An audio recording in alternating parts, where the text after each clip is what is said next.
Hello, വൈകിട്ടായപ്പോൾ ഒരു പൂതി കുറച്ച് പായസം ഉണ്ടാക്കിയാലോ? എന്നാൽ നമുക്കൊന്നൊരു അടപ്രഥമൻ ഉണ്ടാക്കാം. കുറച്ച് നെയ്യും ഈ അടയിൽ ഒഴിച്ചതിന് ശേഷം നന്നായി മിക്സ് ചെയ്യുക. ഇങ്ങനെ ചെയ്യുന്ന എന്തെന്ന് വെച്ചാൽ ഈ അടകൾ പരസ്പരം ഒട്ടാതിരിക്കാൻ വേണ്ടിയാണ് നമ്മളിങ്ങനെ ചെയ്യുന്നത്.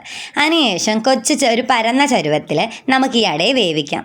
10-15 മിനിറ്റ് കൊണ്ട് ഈ അട വേവും കേട്ടോ. ആ ടൈമിൽ നമുക്ക് കുറച്ച് ശർക്കര പാവാച്ചി എടുക്കണം.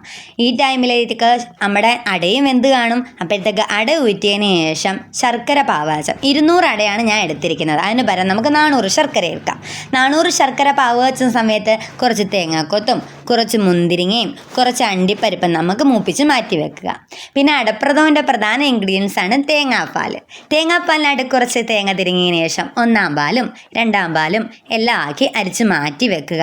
അതിനുശേഷം നമ്മളൊരു കാര്യം ചെയ്യണം, കുറച്ച് ചവ്വരി വേവിച്ച് മാറ്റി വെക്കണം. ഒരു 50 ഗ്രാം ചവ്വരി മതിയായിരിക്കും നമ്മുടെ ഈ 200 ഗ്രാം അടയ്ക്ക്.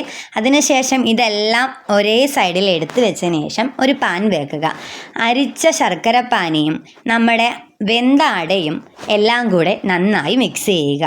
അപ്പം ചവ്വരിയും അതിൽ ആഡ് ചെയ്യാൻ മറക്കരുത്. ചവ്വരിയുമായിട്ട് നന്നായിട്ട് ചേർത്ത് ഇളക്കുക. അടുക്കി പിടിക്കാൻ സാധ്യതയുണ്ട്. അടുക്കി പിടിക്കാതിരിക്കാൻ പ്രത്യേകം ശ്രദ്ധിക്കണം. തീ കുറച്ച് വേണം വെക്കാൻ. അതിനുശേഷം ഇതൊന്ന് തിളച്ച് പൊങ്ങി വരുമ്പോഴത്തേക്ക് പറ്റി വരുമ്പോഴത്തേക്ക് നമുക്ക് കുറച്ച് പഞ്ചസാരയും 3-4 ഏലക്കയും പൊടിച്ച് വെച്ചിട്ടുണ്ട്. അതുകൂടെ ആഡ് ചെയ്ത് കൊടുക്കുക. അപ്പം നല്ല മണം കിട്ടും. ഈ മണമൊക്കെ കിട്ടി ഒന്ന് പറ്റി വരുമ്പോഴത്തേക്ക് നമുക്ക് 1-ാം പാലും 2-ാം പാലും പിന്നെ നമ്മുടെ പശുവും പാലും എല്ലാം ഒഴിച്ചു കൊടുക്കണം. ഇതിങ്ങനെ ഒഴിച്ചൊന്ന് സെറ്റായി പതുക്കെ തീ കുറച്ച് വെച്ച് സെറ്റായി വരുമ്പോഴത്തേക്ക് കുറച്ച് മണമൊക്കെ വരും. പിന്നെ നമുക്ക് നെയ്യുണ്ടെങ്കിൽ നെയ്യ് ഒഴിക്കാം.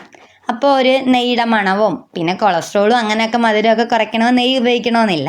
ഇങ്ങനെ നല്ല തിളച്ച് വരുമ്പോൾ നമ്മൾ അവസാനത്തെ ഇൻഗ്രീഡിയൻ്റ് ആയ മുന്തിരിയും തേങ്ങാക്കൊത്തും അണ്ടിപ്പരിപ്പും എല്ലാം മിക്സ് ചെയ്ത് വെക്കുക. അടിപൊളി പായസമാണ് കേട്ടോ. എല്ലാവരും ട്രൈ ചെയ്യണം. അപ്പോൾ ഓക്കെ, ബൈ.